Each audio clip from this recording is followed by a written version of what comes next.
Hello मित्रों, नमस्कार। देव exam study channel में आपका हार्दिक स्वागत है।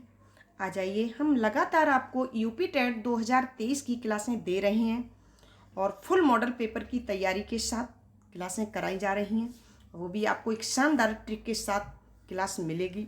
यहाँ पर आपको 100% सफलता की गारंटी के साथ तैयारी करवाई जाती है और 135 लाने की गारंटी जो होती है वो आपको बताई जाएगी, आप कैसे 135 यहाँ पर लाएंगे।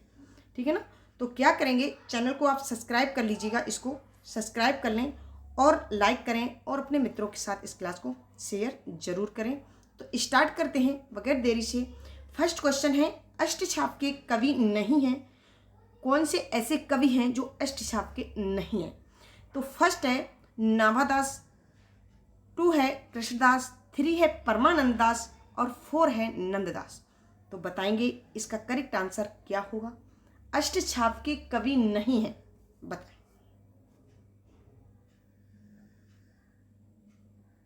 अष्टछाप के जो कवि हैं वो नहीं है, वो कौन है?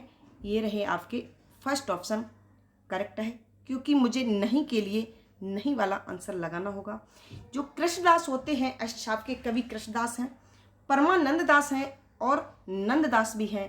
ये क्या हो गए हैं? ये अष्टछाप के कवि हो गए, जबकि नाभादास अष्टछाप के कवि नहीं हैं। डेली आपको लाइव क्लास शाम 7 बजे आपको मिलती है, जरूर देखें इस क्लास को आप।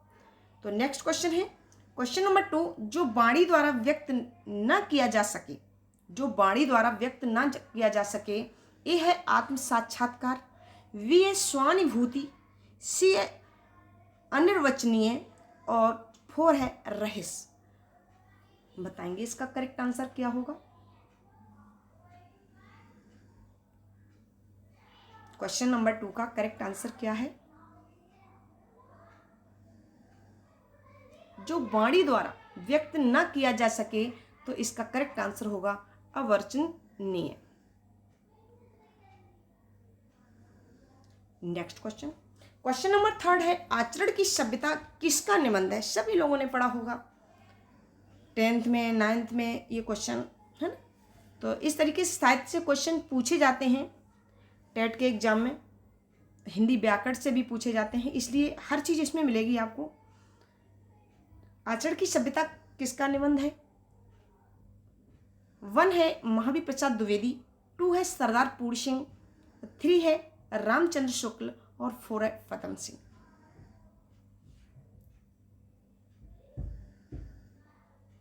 तो आचरण की सभ्यता किसकी है, किसका निबंध है?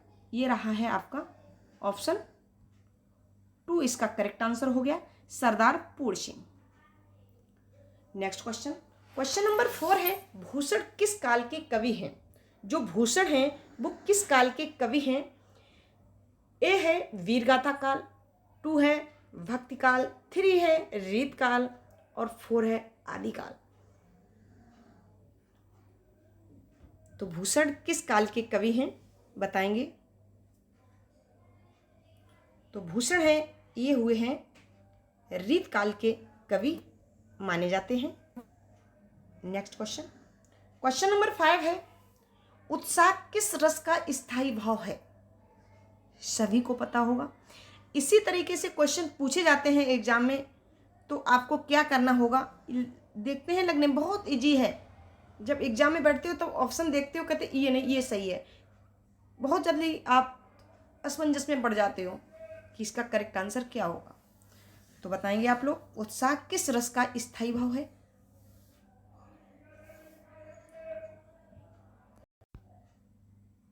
तो उत्साह है ये किसका स्थायी भाव हुआ है? ये वीर रस का स्थायी भाव। नेक्स्ट क्वेश्चन, क्वेश्चन नंबर 6 है, कवितावली के रचनाकार हैं। 1 है सूरदास, 2 है जायसी, 3 है तुलसीदास और 4 है घनानंद दास। तो कवितावली के रचनाकार हैं, कौन है? बताएंगे। कवितावली के जो रचनाकार हैं वो कौन है? तुलसीदास।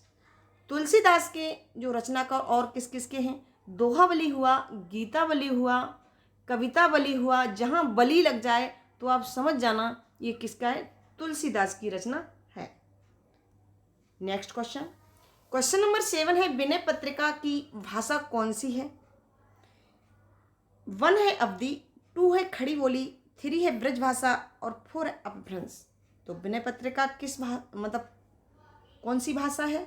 विनय पत्रिका जो किस भाषा में लिखी गई है, इसकी कौन सी भाषा है, बताएंगे। तो इसका करेक्ट आंसर जाएगा ऑप्शन 3, इसका करेक्ट आंसर है। ब्रज भाषा में विनय पत्रिका लिखी गई है। नेक्स्ट क्वेश्चन, क्वेश्चन नंबर 8, टा वर्ग किस प्रकार के व्यंजन हैं?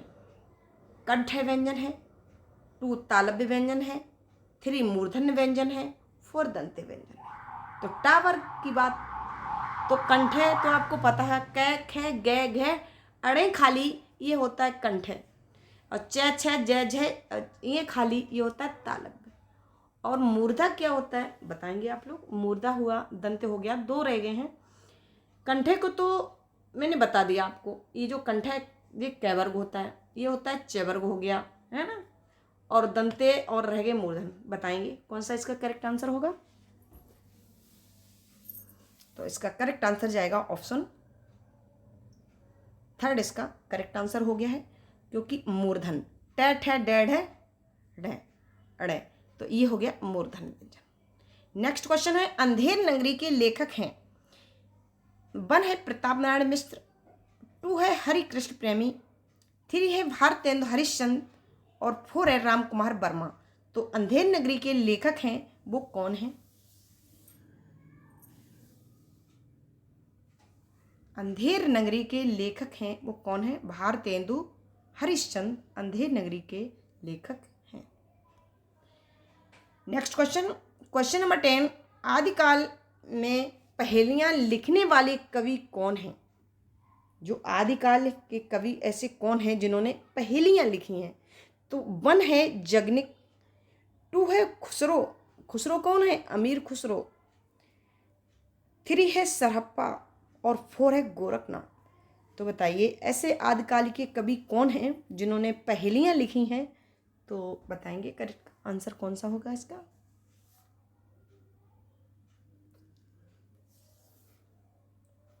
तो ये रहा है इसका करेक्ट आंसर ऑप्शन 2, इसका करेक्ट आंसर हो गया खुसरो। जो अमीर खुसरो थे ये आदिकाल के कवि हैं, इन्होंने पहेलियां लिखने वाले कवि हैं कौन? अमीर खुसरो। नेक्स्ट क्वेश्चन है 11, पेड़ से बंदर कूदा वाक्य में कौन सा कारक है? कारक आपको ऐसे बता देंगे ट्रिक के माध्यम से कि कारक आप अपनी जिंदगी में भूल नहीं सकते हो। क्या होता है कि कर्ता ने कर्म को करण से संप्रदान के लिए अपादान से क्या होता अलग। तो यहाँ पर पूछा गया है,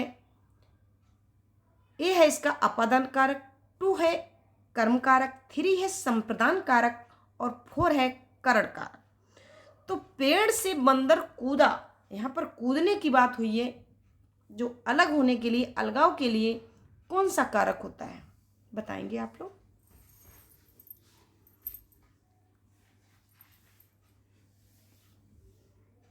तो इसका करेक्ट आंसर जाएगा ऑप्शन ए, इसका करेक्ट आंसर हो गया। क्यों हो गया कि पेड़ से बंदर कूदा, जब पेड़ से बंदर कूद गया तो क्या हो गया? पेड़ से वो अलग हो गया। जैसे पेड़ से पत्ते गिरते हैं, तो क्या पेड़ से पत्ते गिरते हैं तो वो अलग होना ना। कोई चीज़ अलगाव के लिए जब होती है तो वहाँ पर अपादान कारक होता है। नेक्स्ट क्वेश्चन, क्वेश्चन नंबर 12, श्रृंगार रस का स्थायी भाव है क्या है?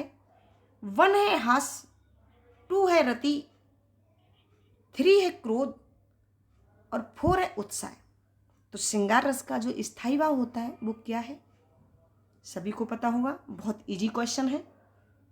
तो इसका करेक्ट आंसर जाएगा ऑप्शन 2, इसका करेक्ट आंसर हो गया है। क्यों? क्योंकि श्रृंगार रस का स्थायी भाव होता है रति। रति क्या होता है? प्रेम।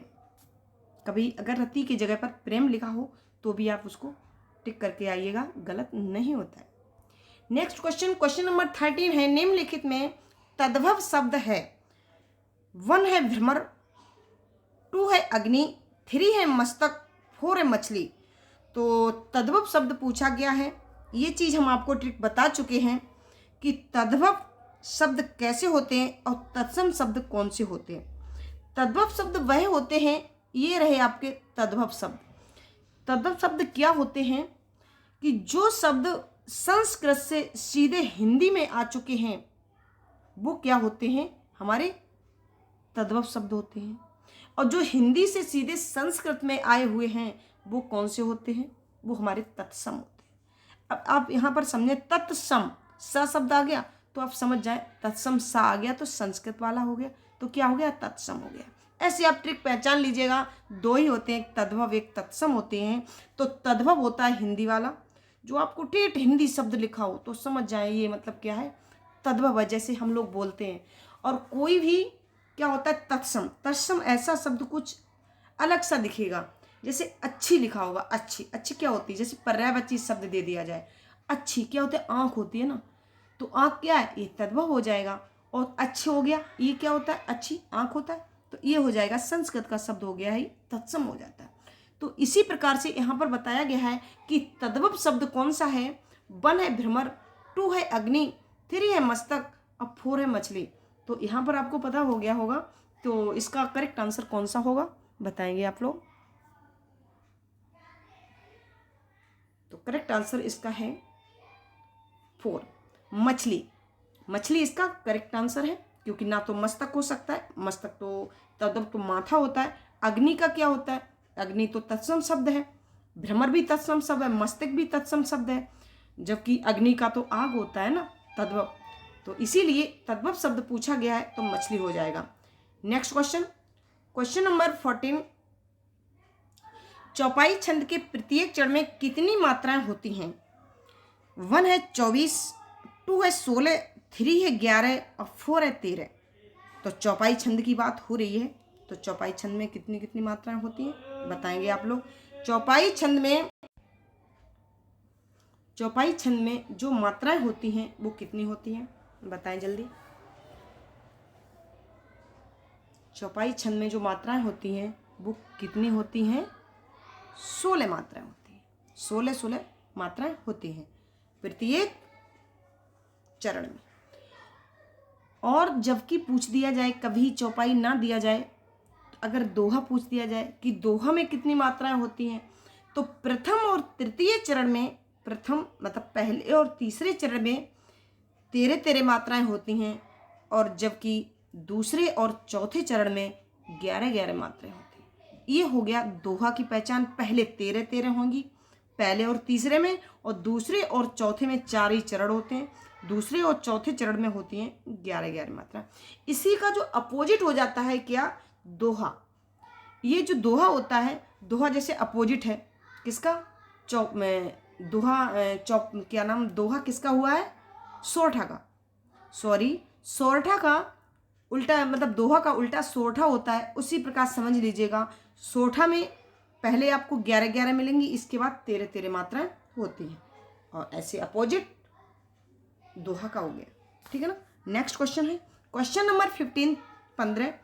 तिरछी वर्छी ने वर छीने, जो तेरी वर्छी ने वर छीने, खलन का पंक्ति में कौन सा अलंकार है बताएंगे।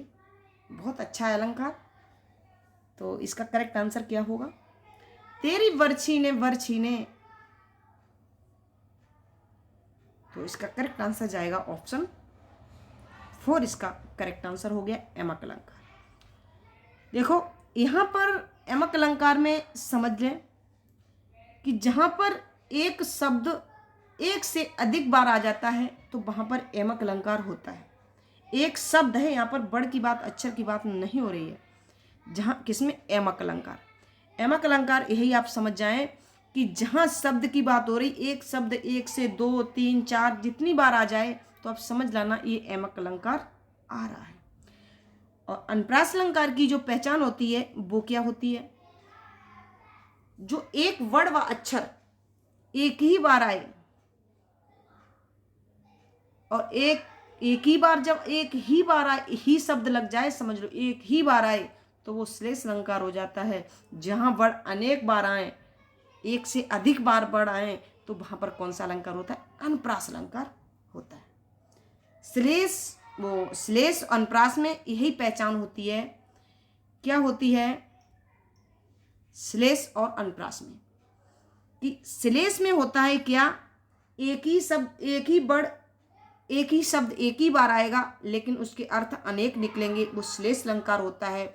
और जबकि एमक अलंकार में एक शब्द कई बार आता है, जब एक ही बार आए और तो उसके कई निकले।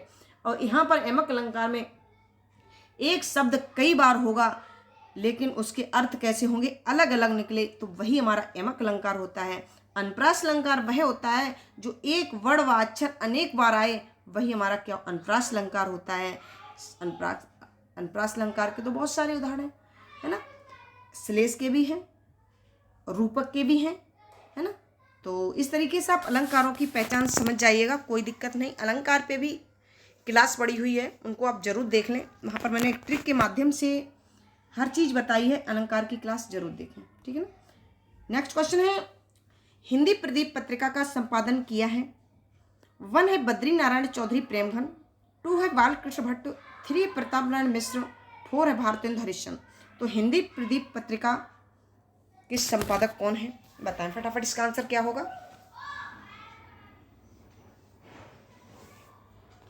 तो इसका करेक्ट आंसर जाएगा ऑप्शन 2, इसका करेक्ट आंसर हो गया बालकृष्ण भट्ट। नेक्स्ट क्वेश्चन, सूर्योदय शब्द का संधि विच्छेद है। 1 है सूर्य प्लस उदय, 2 है सूर्य प्लस उदय, 3 है सूर्य प्लस उदय, 4 है सूर्य प्लस उदय। तो इसका करेक्ट आंसर कौन सा होगा बताएंगे आप लोग। सूर्योदय की बात, तो इसका करेक्ट आंसर जाएगा ऑप्शन 2, इसका करेक्ट आंसर हो गया है। सूर्य प्लस उदय, ना कि सूर्य प्लस उदय होता है, ना कि सूर्य प्लस उदय होता है, और ना ही सूर्य प्लस उदय होता है, ठीक है ना। तो इसका करेक्ट आंसर जाएगा ऑप्शन 2, इसका करेक्ट आंसर हो गया है। नेक्स्ट क्वेश्चन, क्वेश्चन नंबर 18 यथाशक्ति में समास है। 1 है अव्ययी भाव, 2 है तत्पुरुष, 3 है द्विगु और 4 है कर्मधारय। बताएंगे यथाशक्ति में समास है कौन सा है।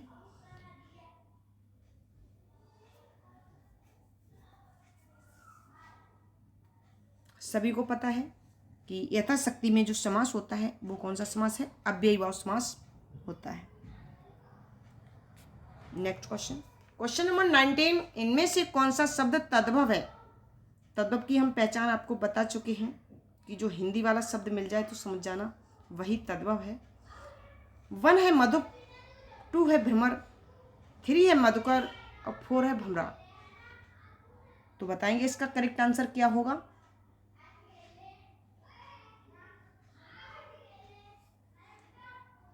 सारे पर्यायवाची शब्द दे दिए गए हैं, इनको आप समझें कि मधुप किसका पर्यायवाची शब्द है। तो ये तत्सम शब्द हो गया। भ्रमर क्या होता है, भौरा होता है, सभी को पता है। मधुकर इसका भी आपको पता है ना। तो ये आप समझ लें, ये तीनों के तीनों नहीं हो सकते। तो इसका करेक्ट आंसर जाएगा ऑप्शन 4, इसका करेक्ट आंसर है भौरा। नेक्स्ट क्वेश्चन, क्वेश्चन नंबर 20 मुद्री का तत्सम रूप है। जो मुद्री है इसका तत्सम रूप है। 1 है मुद्री, 2 है मुंद्री, 3 है मुद्रिका और 4 है मुद्रिका। तो इसका करेक्ट आंसर क्या होगा। मुद्रिका तत्सम, यहाँ पर पूछा गया है तत्सम पूछा गया। क्या पूछा गया, तत्सम पूछा गया।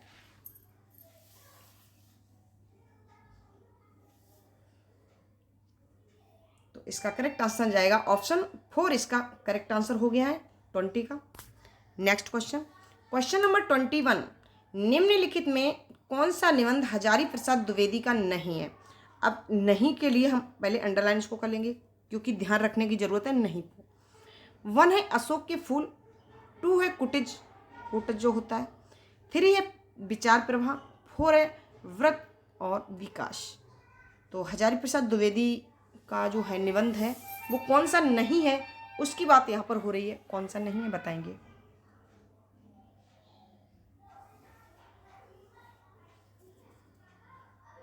तो इसका करेक्ट आंसर जाएगा ऑप्शन 4, इसका करेक्ट आंसर हो गया। व्रत और विकास हजारी प्रसाद द्विवेदी का निबंध नहीं है, जबकि अशोक के फूल हजारी प्रसाद द्विवेदी के हैं, कोटज हजारी प्रसाद द्विवेदी के हैं, विचार प्रभा हजारी प्रसाद द्विवेदी के हैं, है ना। तो कौन सा नहीं है, तो मुझे नहीं के लिए नहीं वाला टिक लगाना था, तो इसका करेक्ट आंसर जाएगा ऑप्शन 4, इसका करेक्ट आंसर हो गया है। नेक्स्ट क्वेश्चन है 22। परमार रासो किसके द्वारा रचित है? 1 है नल सिंह, 2 है नरपत नाल, 3 है चंद्रबरदाई, 4 है जगनी।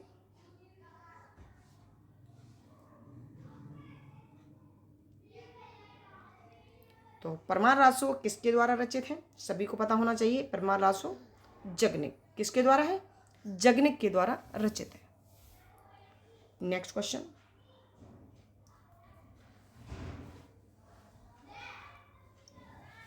क्वेश्चन नंबर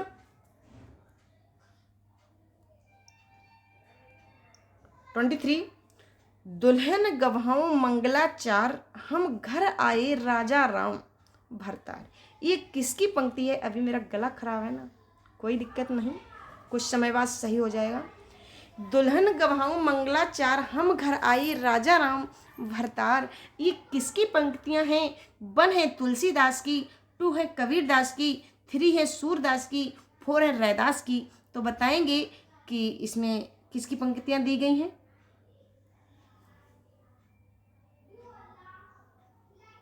तो इसका करेक्ट आंसर जाएगा ऑप्शन 2, इसका करेक्ट आंसर हो गया है, क्योंकि कबीरदास की ये पंक्तियां हैं कि दुल्हन गवाऊं मंगलाचार, हम घर आए राजा राम भरतार। बहुत इंपॉर्टेंट क्वेश्चन है, ये आप समझ जाइए, एग्जाम में कई बार पूछा गया है। Next question 24। मृगावती किसकी रचना है? 1 है उस्मान, 2 है मंझन, 3 है कुतुबन और 4 है जायसी। तो मृगावती किसकी रचना है, बताएंगे आप लोग।